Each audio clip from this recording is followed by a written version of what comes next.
ሰላም ተመልካቾቻችን ቢሉላ ፊልም ፕሮዳክሽን ከፋና ቴሌቪዥን ጋር በመተባበር በየሳምንቱ በዚህ ሰዓት ይዘንላችሁ የምንቀርበው ስለ ህይወት የተሰኘው ፕሮግራማችን አሁን ይጀምራል።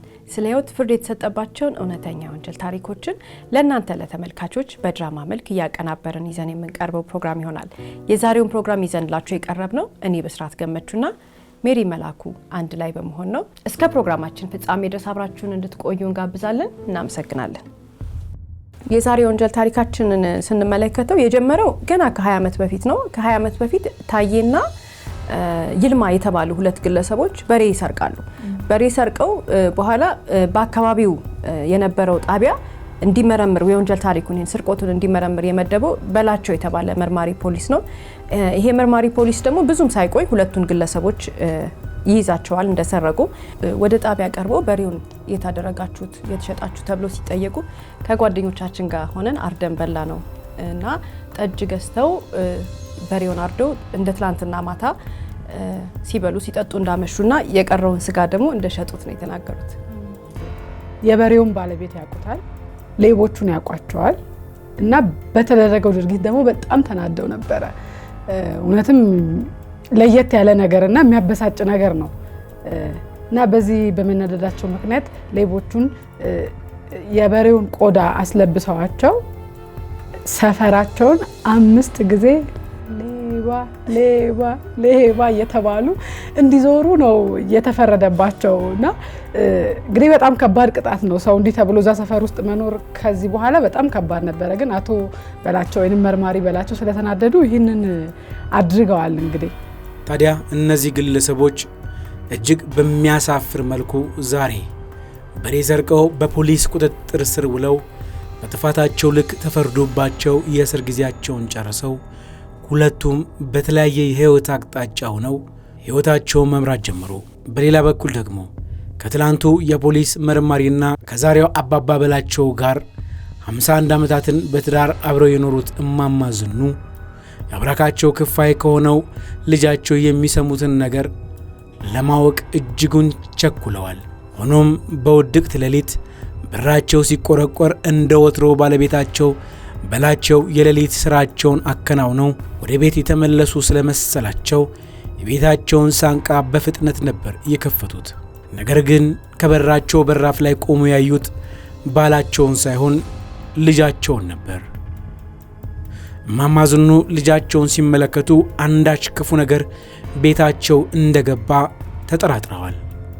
ታዲያ ከ20 ዓመት በፊት በበሬ ስርቆት ምክንያት ለዛሬው እማማ ዝኑ መረበሽና መርበትበት እንዴት መንስኤ ሆነ?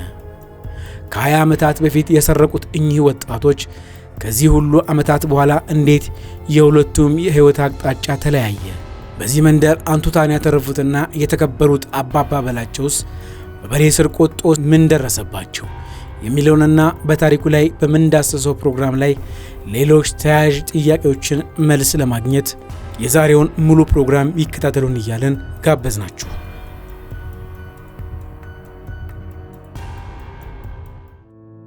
ከ20 ዓመታት በፊት በፈጸሙት የስርቆት ወንጀል ምክንያት ተፈርዶባቸው የእስር ጊዜያቸውን ጨርሰው የወጡት ይልማና ታዬ ፈጽሞ ከዚህ በኋላ በጓደኝነት ሊቀጥሉ አልቻሉም። ምክንያቱም ታዬ ትላንት የፈጸመው ወንጀል ዛሬ ትምህርት ስለሆነው ከዚህ ጊዜ በኋላ ምንም አይነት ነገር ቢፈጠር ወደ ተጠየፈው ህይወት ደግሞ እንደማይመለስ ለራሱ ቃል ገብቷል። በተለይ ያኔ ወጣቱ ታዬ በሰፈሩና በአካባቢው ሰው ፊት ሌባ የተባለ በመርማሪ በላቸው አማካኝነት መዞሩ ውስጡን እንዲቀይር አድርጎታል። ሆኖም በህይወቱ ይህን ተግባር የሚጠየፈውና ድጋሚ ወደዚህ ህይወት ላለመነከር የወሰነው ታዬ ቀናት ሳይፈጅ ወደ ትምህርት ቤት ገብቶ እስከ ዛሬ በማይረባ ነገር እድሜውን ያቃጠለበትን ዘመን እየረገመ በርትቶ በትጋት ተማረ።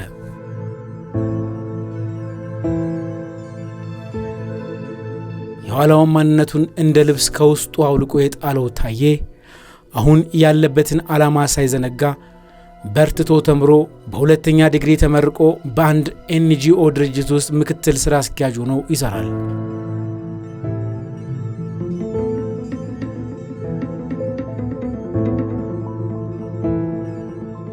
በሌላ በኩል ደግሞ ያኔ ከታዬ እኩል በስርቆት ምክንያት ቅጣቱን ጨርሶ የወጣው ይልማ የባሰ የስርቆት ሱሱን ቀጥሎ አሁንም ከዚህ ሁሉ ዓመታት በኋላ ምንም አይነት የባህሪ ለውጥ ሳያሳይ ዕድሜውን ብቻ እየቆጠረ የሌብነት ሱሱን አጠናክሮ ከ20 ዓመታት በኋላ በነበረበት ሁኔታ ቀጥሏል። እንዲሁም ያኔ ሕግን በማስከበር ገና በወጣትነት ዕድሜያቸው መርማሪ ፖሊስ የነበሩት አቶ በላቸው ደግሞ ዛሬ ጡረታቸው ተከብሮላቸው በሰፈራቸው አባባ በላቸው ተብለው ከዕድሜያቸው ባሻገር ለብዙ ዓመታት በሰሩት ሥራ አንቱታን አትርፈው ይኖራሉ።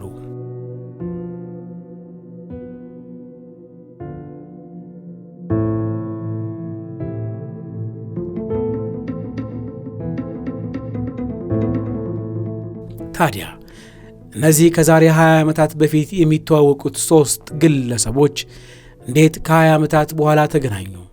ያኔ በሠራው ሥራ ተጸጽቶ የሕይወትን መንገድ ያስተካከለው ታዬ አብሮ አደግ ጓደኛውንና የአካባቢውን ሰው ለማየት ከ20 ዓመታት በኋላ ሲመጣ አብሮ አደጉ ይልማ ዛሬም ከነበረበት ሁኔታ አለመቀየሩን አይቶ ያዘነ ሲሆን ይልማ አሁን ካለበት ሁኔታ እንዲወጣ በሚል ታዬ ሊረዳው ብዙ ሞከረ።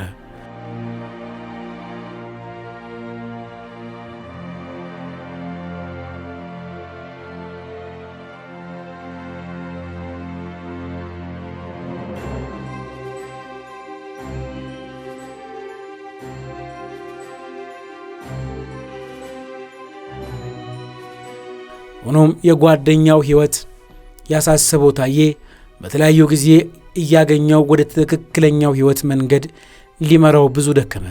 ነገር ግን ይልማ ሊመለስ አልቻለም። ምንም እንኳን የይልማ አቋም ከታዬ ጋር ተቃራኒ ቢሆንም ታዬ ግን ይልማን ከሕይወቱ ሳያርቀው አብሮት ይውላል።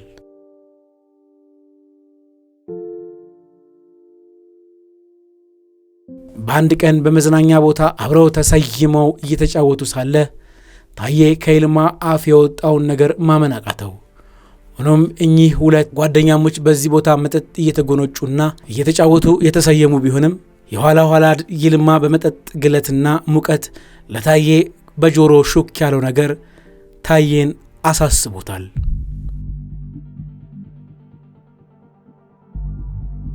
ሆኖም ታዬ ስሜቱን ተቆጣጥሮ የሚሆነውን ለማየት በተደጋጋሚ እያዘዘ የሚጠጣውን ይልማን በዝምታ ያዳምጠው ጀመር።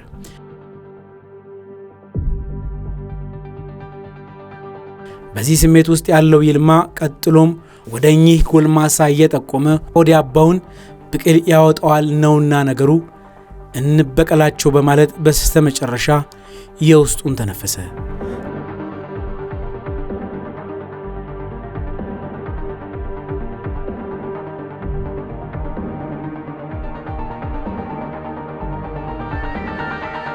ታዬ ግን ዛሬ ላለበት ደረጃ ለመድረሱ ምክንያት አባባ በላቸው ስለሆኑ እንኳንስ እሳቸው ላይ የበቀል ፍላጻ ለመፈጸም ማሰቡ ይቅርና በተቃራኒው ለውለታቸው ክብርና ሞገስን የሚያስፈልጋቸው የሕይወቱን አቅጣጫ የቀየሩለት አባት በመሆናቸው በይልማ ተልካሻ ሐሳብ እየተገረመ ለሕይወቱ መቃናት ምክንያት ለሆኑት አባት ታዬ ከይልማ ጋር ሽንጡን ገትሮ መከራከር ጀመረ።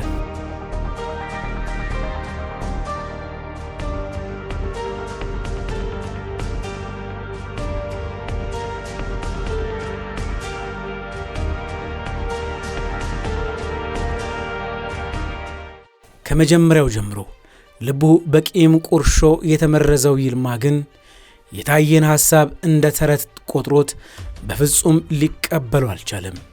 በዛን ወቅት እሳቸው ሌባስ ብለው ባሸማቅቁኝ ኖሮ ዛሬ ሕይወቴ አይስተካከልም ነበር ብሎ ሊያሳምነው ሆነ ሊያስረዳው ቢሞክርም በፍጹም ይልማ ሊቀበሉ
በገዛ ፈቃዳቸው የአካባቢያቸውን ጸጥታ የሚያስከብሩት የቀድሞ የፖሊስ አባል የሆኑት አባባ በላቸው በልጃቸውም ሆነ በባለቤታቸው ዘወትር ተቃውሞ ይደርስባቸው ነበር። ሁልጊዜ ይህን ሥራ እንዲያቆሙ የሚጎተጉቱት እማማ ዝኑ የፈሩት ደርሶ ዛሬ ፖሊስ ዘንድ ቀርበው ቃል ሲሰጡ ተው ያልኩት ብለው ሐዘናቸውን ከቁጭት ጋር ይገልጻሉ።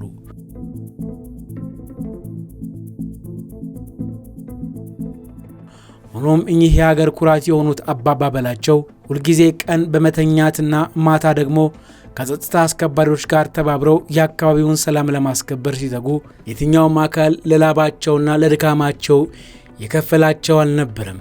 ነገር ግን ለሙያቸው ለገቡት ቃል ሲሉ እስከ ዕለተ ሞታቸው ሕዝብን በማገልገል ለራሳቸው ሕሊና እርካታን ማግኘቱ ግን ቀላል አልነበረም። በመሆኑ እኚህ ለሕሊናቸው እርካታ ሲሉ የሚያገለግሉት አባባ በላቸው አልፎ አልፎ ለሕይወታቸው አስጊ በሆነ ሁኔታ ጸብ ለመገላገል መሃል በመግባት ሲገላግሉና ሲያስታርቁ ብዙ ጊዜ ታይተዋል። ለሚስታቸውም ሆነ ለልጃቸው ይህ ሁኔታ እጅጉን አስጊ ቢሆንም ለበላቸው ግን የተለመደ ነገር በመሆኑ አንድም ቀን በዚህ ምክንያት አደጋ ይገጥመኛል ብለው አስበው አያውቁም ነበር። የኋላ ኋላ ግን ጸብ ያለበት ቦታ ሁሉ የማይጠፉት አባባ በላቸው በስካር መንፈስ ሆነው የሚጣሉትን ሁለት ግለሰቦች ለመገላገል ሲሉ መጠነኛ ጉዳት ደረሰባቸው። በዚህ ሁኔታ ተጎድተው ወደ ቤታቸው መምጣት የተለመደ ነገር እየሆነ መጣ። በዚህ ግን ባለቤታቸው እማማ ዝኑ በጣም የተማረሩ ሲሆን ከልጃቸው በስተቀር ምሬታቸውን የሚሰማቸው አልነበረም።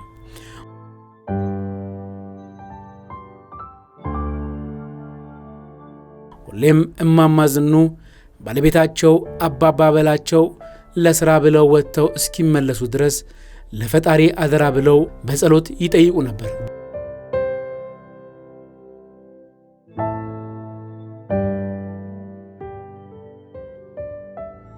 በሌላ በኩል ደግሞ ዘውትር የበቀል ጉድጓድን ለአባባ በላቸው የሚምሰው ይልማ በፍጹም ሕይወት ሊሳካለት አልቻለም።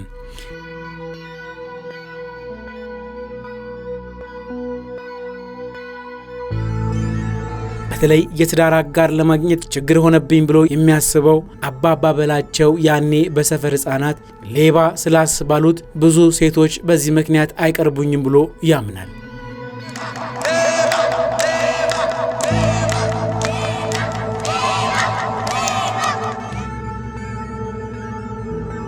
ይልማ ዛሬ እኩዮቹ ትዳር መስርተው ልጆች ወልደው የሰመረ ሕይወት ሲመሩ እሱ ግን ከልጅነት እስከ ዕውቀት ምንም ለውጥ ባለማምጣቱ ውስጡን ቢረብሸውም ከቆሻሻ ተግባሩ ግን ዛሬም አልጸዳም ነበር።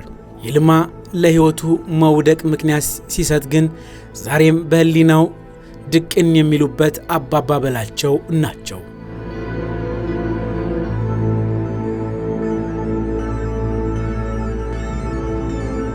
ዛሬም በሕይወቱ ይልማ ያልገባው ነገር ቢኖር ከገባበት ውድቀት እንደማያወጣው ቢረዳ ኖሮ ያቃጠለበትን ጊዜ ረስቶ አሁን ያለውን የሕይወት መንገድ ባስተካከለ ነበር።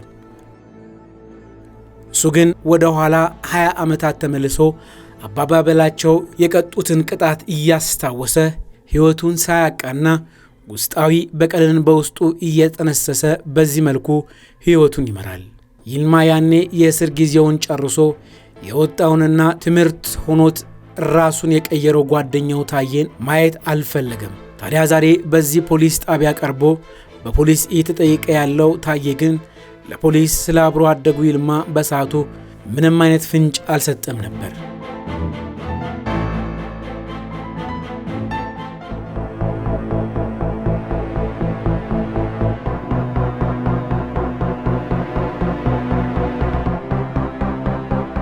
እንደ መርማሪ ፖሊስ ገለጻ ግን አባባ በላቸው በወርሃ የካቲት በቀን 6 አመሻሽ ላይ እንደ ወትሮ ባለቤታቸውን ተሰናብተው ከቤታቸው የወጡ ሲሆን እንደ ልማዳቸው ከጸጥታ አስከባሪዎች ጋር ሆነው አካባቢውን ሲጠብቁ ከቆዩ በኋላ ይህች የመጠጥ ቤት ባለቤት ወደ አባባ በላቸው ተንቀሳቃሽ ስልክ ላይ በመደወል ጎረምሶቹ እየረበሿትና አላሰራ እንዳሏት አቤቱታ ባሰማች ጊዜ ዘወትር ችግር ወዳለበት ስፍራ በፍጥነት በመሄድ ለችግሩ መፍትሄ በማዘጋጀት የሚታወቁት አባባ በላቸው እንደለመዱት እርዳታ ለመስጠት ወደ ተባለው ቦታ አቀኑ።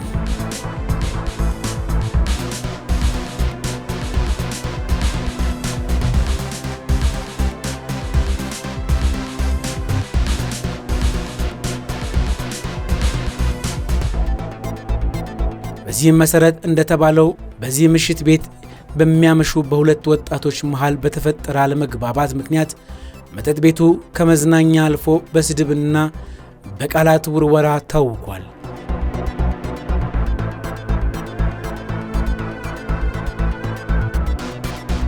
በዚህ መሰረት የሚፈጠረውን ጸብ ለማብረድ ከሥራ አጋሮቻቸው ጋር በዚህ ቤት የተገኙት አባባ በላቸው የቃላት ውርወራውን ሊያስቆሙት በሚሞክሩበት ጊዜ እኚህ ወጣቶች ከቃላት በዘለለ ለጠብ ለመጋበዝና ግብግብ ለመፍጠር ከተሰየሙበት ሲነሱ ግብግቡ በፖሊስ ጸጥታ አስከባሪና በአባባ በላቸው እርዳታ በረደ እንጂ በሰዓቱ ሊፈጠር የነበረውን መገመት ቀላል ነበር።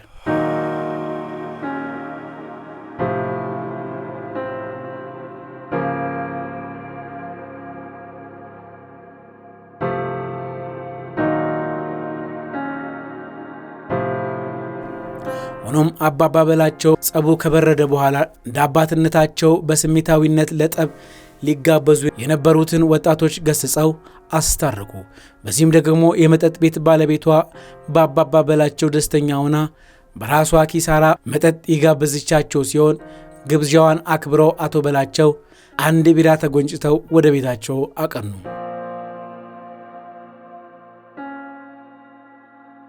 በዚህ በኩል ደግሞ የባሏን መምጣት በጉጉት የምትጠብቀው የአባባ በላቸው ባለቤት ዝኑ ከእንቅልፏ ጋር እየታገለችና በሩን እያየች ትጠብቃቸዋለች።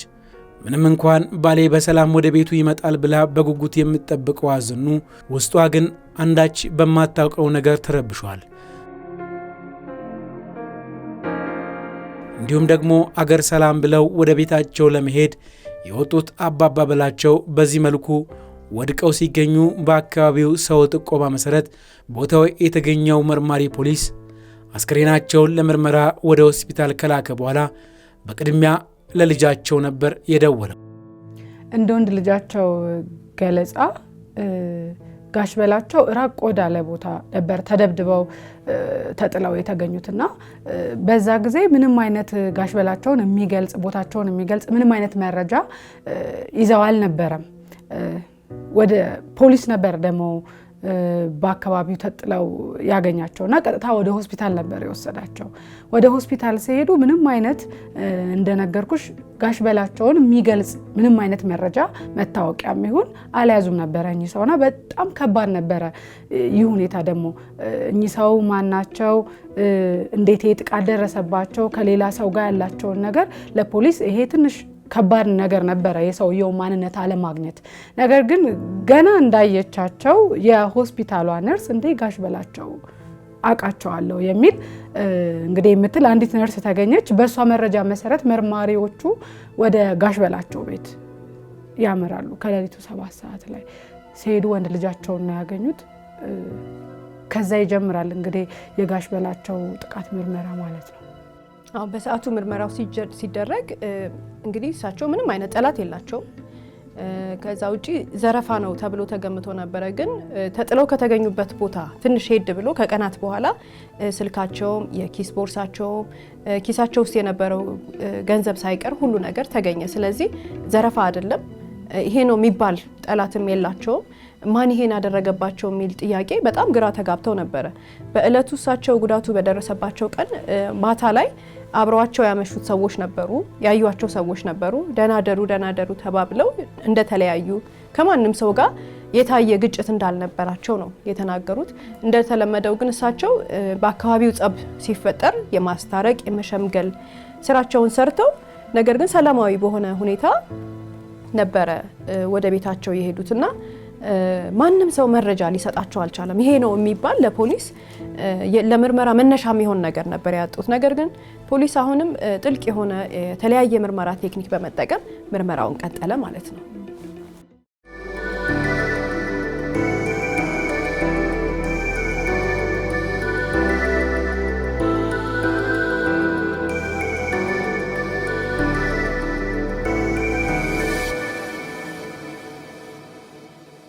በዚህም መሰረት ቦታው ድረስ በመሄድ የአባቱ ሞት ባይኖቹ የተመለከተው የአባባ በላቸው ልጅ ለእናቱ ሊያረዳት ገሰገሰ። መጀመሪያም ውስጧ የተረበሸው የአባባ በላቸው ሚስት ዝኑ ካሁናውን የባሏን መምጣት በጉጉት ስትጠብቅ የአብራኳ ክፋይ ቤቱን ቆርቁሮ በነገራት መርዶ ልቧ በሐዘን ተሰበረ።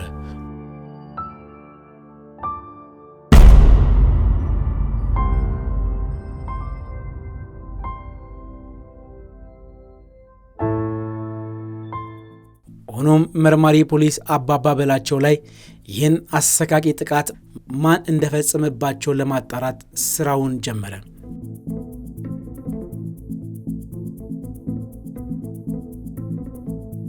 ሆኖም በተለያየ ሁኔታ ምርመራው ቀጠለ። ምንም እንኳን አድካሚ ቢሆንም የምርመራ ቡድኑና የፖሊስ የክትትል አባላት ከዋናው መርማሪ ፖሊስ ጋር በመተባበር ስራቸውን አጠናክረው ለፖሊስና ለማህበረሰቡ ባለውለታ የሆኑትን አባባ በላቸው ፍትህ እንዲያገኙ ተግተው ስራቸውን ቀጠሉ። በመሆኑም ይህንን ወንጀል የፈጸመባቸውን ግለሰብ ለማግኘት ምርመራው ወራቶች ፈጀ። ምንም እንኳን ምርመራው ለወራት ቢፈጅም ይህ የፖሊስ ክትትል አባል ግን የዚህን የወንጀል ሚስጥር ቁልፍ መፍቻ ይዞ ብቅ አለ። ሆኖም ተጠርጣሪውን ከማግኘቱ በፊት ታዬ ፖሊስ ጣቢያ ተጠርቶ ቃል እንዲሰጥ ተደረገ። ታዬ ከ20 ዓመታት በፊት የነበረውን ሁኔታ ያስረዳ እንጂ ፍጹም ይልማ በልቡ ያሰበውንና የነገረውን ሚስጥር አልተናገረም። ፖሊስ ወንጀሉን ለመፍታት ጫፍ ላይ እንደደረሰ ቢረዳም ምርመራው ግን ጫፍ ማድረስ ግዴታው ነበርና ተግተው ጉዳዩን እልባት ላይ ለማድረስ ምርመራውን ቀጠለ። በስተመጨረሻም ይህ የክትትል አባል የተጠራጠረውን ግለሰብ የተለያየ የፖሊስ ቴክኒክ በመጠቀምና ራሱን ቀይሮ በተጠርጣሪው ዙሪያ በማንዣበብ እኚህ ለሀገር ባለውለታ የሆኑ አባት በቂም ቁርሾ የተነሳ ግድያውን ይልማ እንደፈጸመው አረጋገጠ።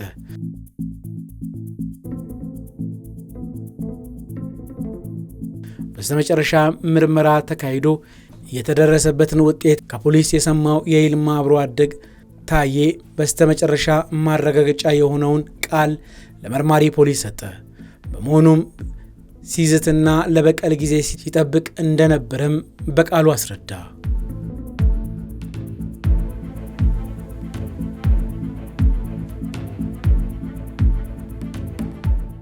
ታዲያ ፖሊስ በቂ ማስረጃ አጠናክሮ ለአቃቤ ሕግ ያቀረበ ሲሆን ወንጀለኛው ይልማ ፍርድ ቤት ቀርቦ በሕግ አግባብ የሚገባውን ቅጣት ተቀበለ።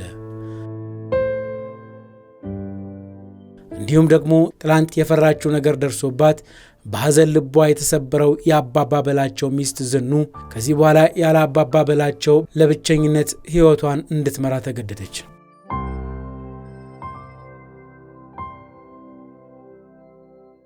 የዛሬ ታሪካችን በጣም የሚገርምም ነው የሚያስተምርም ነው። ከዚህ ውስጥ ዛሬ ምን እንማራለን ብለን ስናስብ ቂም ካለ ደግሞ በቀል አለ።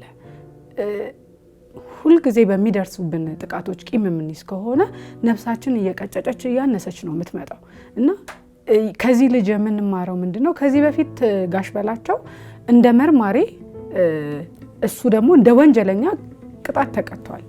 ይህንን ቅጣት አንድ ወንጀለኛ ቅጣት ሲቀጣ እንደ መማሪያ ወይንም ደግሞ ራሱን እንደ ማስተካከያ አድርጎ ሊወስደው ይገባል እንጂ ለምን ተቀጣሁኝ ብሎ እድሜ ዘመኑን ሙሉ የሚበቀለውን ሰው ወይንም ቂም ያዘበትን ሰው እስኪያገኝ ድረስ ቁጭ ብሎ መጠበቅ ማለት ከእድሜ ላይ ብዙ ዓመቶችን መቀነስ ማለት ነው።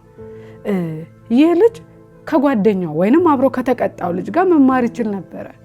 ጋሽ በላቸው ለዚህ ልጅ ውድቀት ተጠያቂ መሆን የለባቸውም። ጋሽ በላቸው በዛ ሰዓት የራሳቸውን ስራ ነበር የሰሩት። የሱ ጓደኛ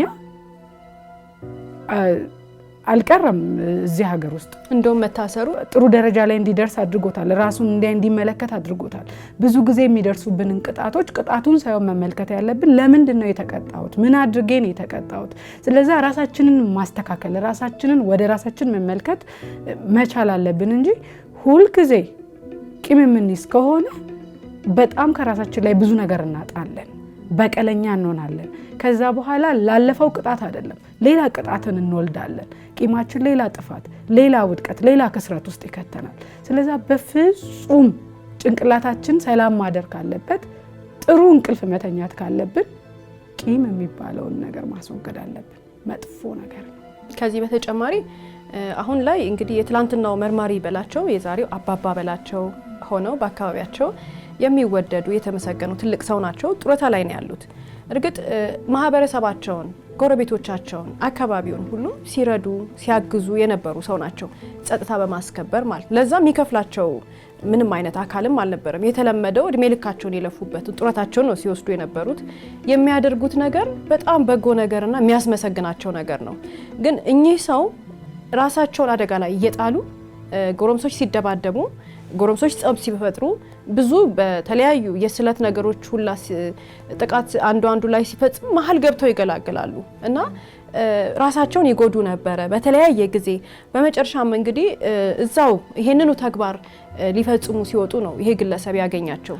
የአካባቢውን ጸጥታ ለማስከበር ለምንድን ነው ራሳቸውን ሁሉ ጊዜ ኃላፊነት እንዳለባቸው ስለሚቆጥሩ። ከባድ ነው። አባቶች ብዙ ጊዜ ወጣ ማለት ይወዳሉ ካረጁ በኋላ ራሱ። እውነት ነው። ጡረታቸውን እየተደሰቱበት አልነበረም፣ ወይንም ጡረታቸውን እያረፉበት አልነበረም።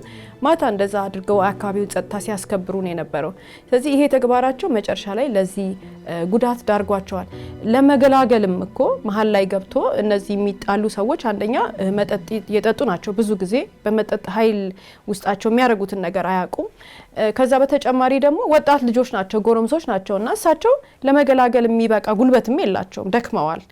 ትልቅ ሰው ናቸውና ለመገላገል ደግሞ ያው ከሚጣሉት ሰዎች ወይንም ደግሞ ግጭት ከሚፈጥሩት ሰዎች የበለጠ ጉልበት ያለው ሰው የበለጠ ማስታረቅና መሀል ገብቶ መገላገል የሚችልበት አይነት ሁኔታ ጉልበት የሚያስፈልገው ሁኔታ ነው ያለውና በተመሳሳይ ሁኔታ ላይ ያሉ ሰዎች እንዲህ አይነቱን ትልልቅ አደጋዎች እንዳይደርስባቸው፣ ጥቃት እንዳይደርስባቸው ራሳቸውን ቅድሚያ ቢሰጡ እንደ አባባ በላቸው ለማህበረሰቡና ላላቸው ኃላፊነት ሳይሆን ትልቅ ሰው ሲሆኑ የመጦሪያ ጊዜያቸው ነውና ጡረታቸውን ኢንጆይ ቢያደርጉት መልካም ነው። ትክክለኛ ቦታ ላይ አልነበረም የሚያመሹትና ጊዜያቸውን የሚያሳልፉት ጸብና ህውከት ባለበት አካባቢ ላይ መሆናቸው ነው እንግዲህ ለዚህ የዳረጋቸው ብለን ነው የምናስበው። ውድ የስለ ሕይወት ቤተሰቦች በማንኛውም ሙያ ላይ ተሰማርተን በምንሰራበት ወቅት ሙያዊ ግዴታችንን በታማኝነት መወጣት ከአባባ በላቸው የምንማረው እውነት ቢሆንም የምንሰራው ስራ ግን በጥንቃቄ ማከናወን አለብን። ምክንያቱም በታማኝነት ስራችን ላይ ብቻ ትኩረት አድርገን በምንሰራበት ወቅት በአንድም በሌላ መልኩ ጠላት ማፍራታችን አይቀርምና ሕይወታችንን በጥንቃቄ መምራት አለብን። እንዲሁም ደግሞ ትላንት የቆሸሸውን ማንነታችንን ልክ እንደታየ አጽድተን በአዲስ ማንነትና በአዲስ መንፈስ የህይወት መንገዳችንን ማሳመር ሲገባን ለህይወታችን መሰናክል ራሳችን ተጠያቂ ሆነን ሳለ ለጥፋታችን ሁሌም ሌላኛውን ምክንያት እያደረገን ለአጭር ጊዜ በተሰጠችን ምድር ላይ በዚህ መልኩ ከኖርን ህይወታችን ትርጉም አጥቶና ጣዕም አልባ ሆኖ ልክ እንደ ባለ ታሪካችን ይልማ በውስጣችን ምንም ለውጥ ሳናመጣ እድሜያችንን ብቻ እየቆጠርን መጨረሻችን በቂም በቀል ምክንያት በወንጀል ተነክረን እንዳንገኝ ቁርሾን ከውስጣችን እናስወግድ እያልን የዛሬው መልእክታችን ልናስተላልፍ ወደድን። እስከ ፕሮግራማችን ፍጻሜ ድረስ አብራችሁን ስለቆያችሁ እናመሰግናለን። ሳምንት በተመሳሳይ ሰዓት በአዲስ ታሪክ እንደምንቀርብ እየገለጽን እንደተለመደው በአድራሻችን አስተያየቶቻችሁን ላኩልን። እስከ ሳምንት ድረስ ቸርን ሰንብት።